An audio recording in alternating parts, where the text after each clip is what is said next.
Microsoft Excel, Microsoft Windows, Mac OS X और iOS के लिए माइक्रोसॉफ्ट द्वारा विकसित एक स्प्रेडशीट एप्लीकेशन है। ये डेटा स्टोर करने, ऑर्गेनाइज करने और डेटा का विश्लेषण करने के लिए प्रयोग किया जाता है।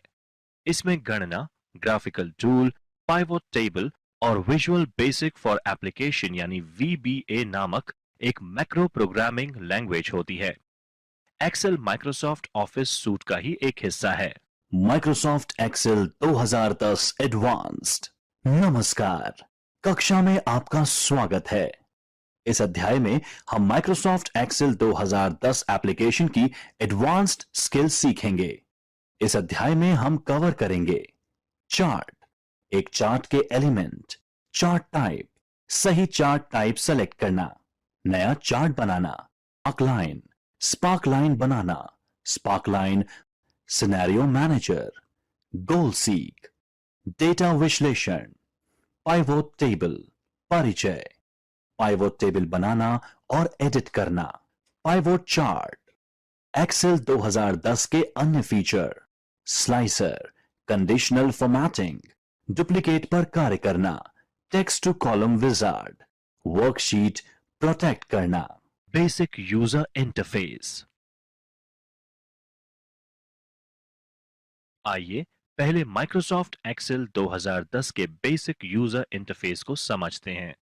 Microsoft Excel 2010 interface Microsoft Word 2010 के जैसा ही है, जिसमें कस्टमाइज किए जा सकने वाले टैब और कमांड ग्रुप होते हैं। एक्सेल 2010 में आप कस्टम टैब और ग्रुप बना सकते हैं और पहले से निर्मित टैब और ग्रुप का क्रम बदल सकते हैं। फर्क सिर्फ इतना है कि एक्सेल में कुछ अतिरिक्त टैब और कमांड ग्रुप होते हैं जो स्प्रेडशीट में गणना के लिए उपयोगी होते हैं। Backstage view.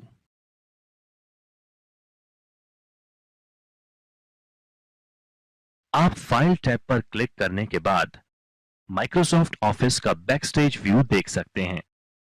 Office backstage view आपको शीट सेव करने, खोलने, प्रिंट करने और शेयर करने के बहुत विकल्प प्रस्तुत करेगा, जिसका डेमो आपने माइक्रोसॉफ्ट वर्ड अध्याय में आपके लिए प्रदर्शन दस्तावेज साझा करने के लिए विकल्प देता देखा।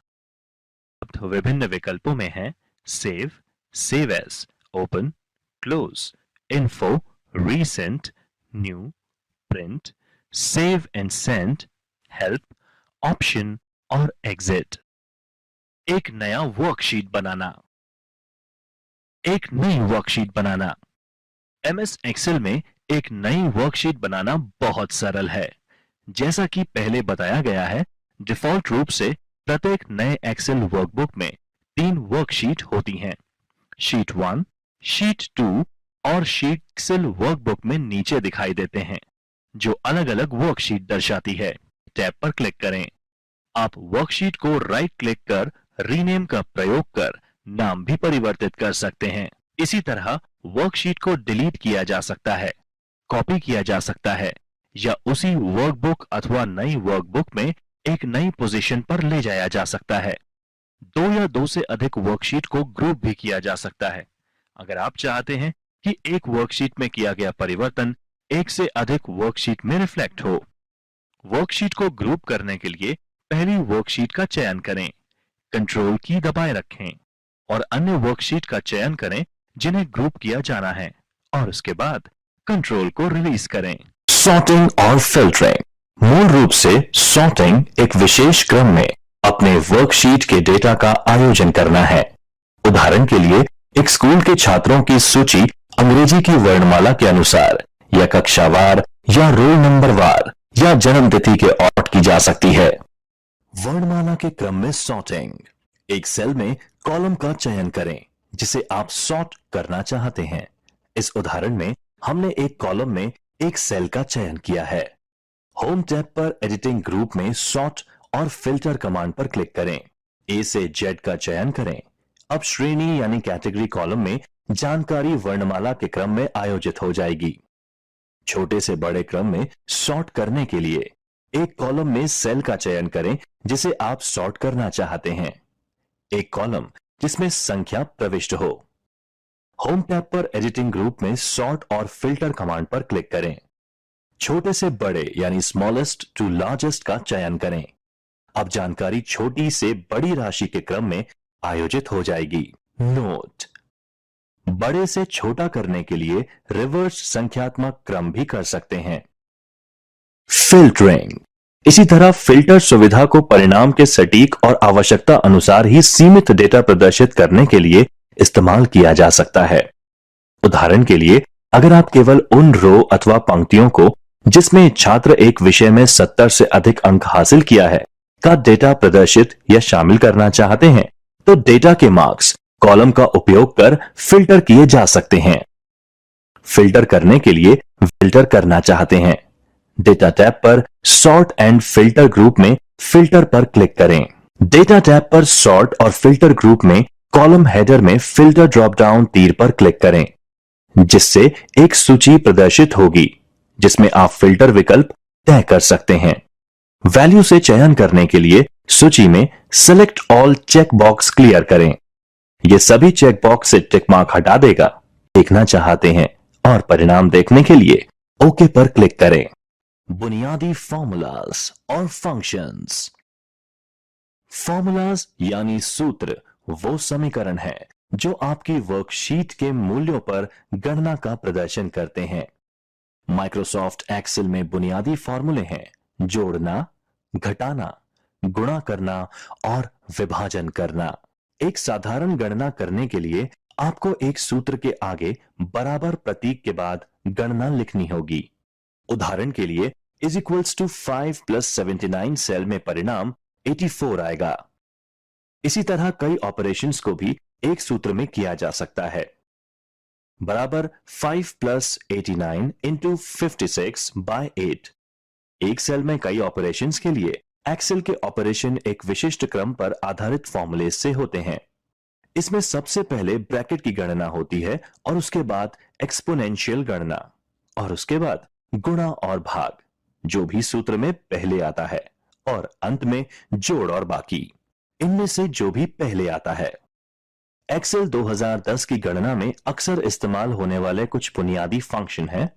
सम: यह फंक्शन आर्गुमेंट में सभी सेल्स के मूल्यों को जोड़ने का काम करता है। एवरेज: यह फंक्शन आर्गुमेंट में सभी सेल्स के मूल्यों का औसत निकालने का काम करता है। काउंट: एक दिए गए सेल रेंज में आइटम की संख्या गिनता है अगर वह एक मानदंड के उल्लेख को पूरा करते हैं। मैक्सिमम: यह आर्गुमेंट में उपस्थित सभी सेल्स के मूल्यों में से अधिकतम को मान देता है। मिनिमम: यह आर्गुमेंट में उपस्थित सभी सेल्स के मूल्यों में से न्यूनतम को मान देता है। कॉन्केटनेट: 2 या 2 से अधिक टेक्स्ट की स्ट्रिंग्स को जोड़ता है। लेफ्ट: इसकी संख्या बताता है। राइट: एक स्ट्रिंग के दाईं ओर से शुरू करते हुए कितने अक्षर यानी कैरेक्टर्स हैं उनकी संख्या बताता है। लेन: टेक्स्ट स्ट्रिंग की लंबाई को बताता है। ट्रिम: एक टेक्स्ट की शुरुआत और अंत में उपस्थित रिक्त स्थान को निकालता है। लोअर: किसी टेक्स्ट स्ट्रिंग के सभी कैरेक्टर्स को लोअर केस में बदलता है। अपर: किसी टेक्स्ट स्ट्रिंग के सभी कैरेक्टर्स को अपर केस में बदलता है। व्यूकअप: टेबल के पहले कॉलम में उपलब्ध मूल्य को दूसरी कॉलम में ढूंढकर उसके सामने की वैल्यू को ढूंढता है। यह विभिन्न वर्कशीट्स और वर्कबुक में भी हो सकता है। राउंड डाउन: दी गई संख्या तक शून्य की ओर नंबर को पूर्णांक बनाता है। राउंड अप: दी गई संख्या तक शून्य से 2 नंबरों को पूर्णांक बनाता है। चार्ट: माइक्रोसॉफ्ट एक्सेल में चार्ट द्वारा डेटा का चित्रमय या ग्राफिकल प्रदर्शन किया जाता है। चार्ट की सहायता से आपके श्रोता आपकी प्रेजेंटेशन में संख्याओं के पीछे छिपे अर्थ को आसानी से समझ सकते हैं तथा तुलना और रुझान को दिखाना बहुत आसान हो जाता है। एक चार्ट में कई एलिमेंट या तत्व होते हैं, जिसमें से कुछ डिफॉल्ट रूप से प्रदर्शित होते हैं, जबकि दूसरों को आवश्यकता के अनुसार जोड़ा जा सकता है। आप भी प्रदर्शन बदलने के लिए विभिन्न चार्ट तत्वों को हटा या जोड़ सकते हैं। एक चार्ट के मुख्य एलिमेंट। एक चार्ट में बहुत से एलिमेंट्स होते हैं। आप चार्ट एलिमेंट को दूसरी जगह स्थानांतरित कर या रिसाइज कर या फॉर्मेट बदलकर उसका प्रदर्शन बदल सकते हैं। कुछ चार्ट एलिमेंट्स को हटाया भी जा सकता है अगर आप उन्हें दिखाना नहीं चाहते। आइए चार्ट के विभिन्न एलिमेंट्स के बारे में जानते हैं। Chart title. टाइटल चार्ट के बारे में विवरण प्रदर्शित करता है। Chart area. वैल्यू एक्सिस संख्यात्मक पैमाना है जो डेटा पॉइंट वैल्यू को दिखाता है। एक बार चार्ट में हॉरिजॉन्टल एक्सिस ही वैल्यू एक्सिस होती है। हॉरिजॉन्टल एक्सिस या कैटेगरी एक्सिस, ये वह लाइन है जहां बहुत सी डेटा सीरीज व्यवस्थित की जाती है। यह चार्ट का हॉरिजॉन्टल भाग है। लेजेंड। चार्ट पर प्रत्येक डेटा सीरीज किस कलर में प्रदर्शित होगी, यह लेजेंड द्वारा निर्णय लिया जाता है। जटिल चार्ट्स के लिए यह एक महत्वपूर्ण घटक तत्व है। Data points. हॉरिजॉन्टल बार यानी क्षैतिज बार, लाइंस, कॉलम और अन्य डेटा मार्कर।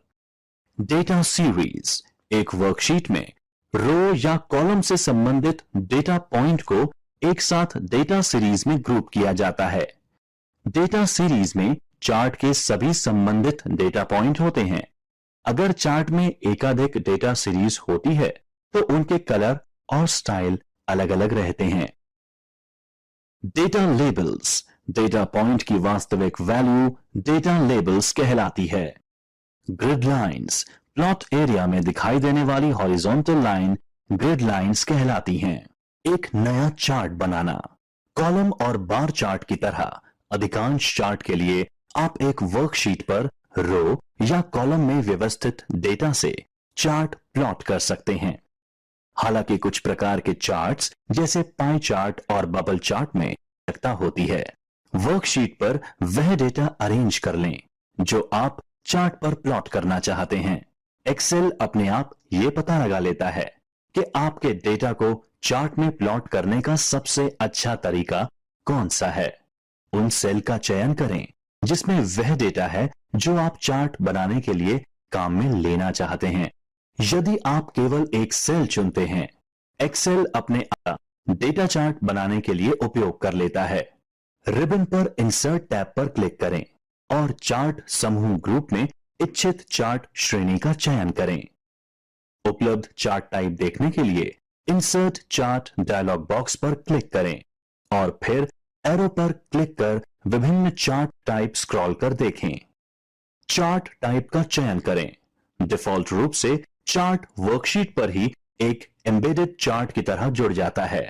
चार्ट मॉडिफाई या फॉर्मेट करना।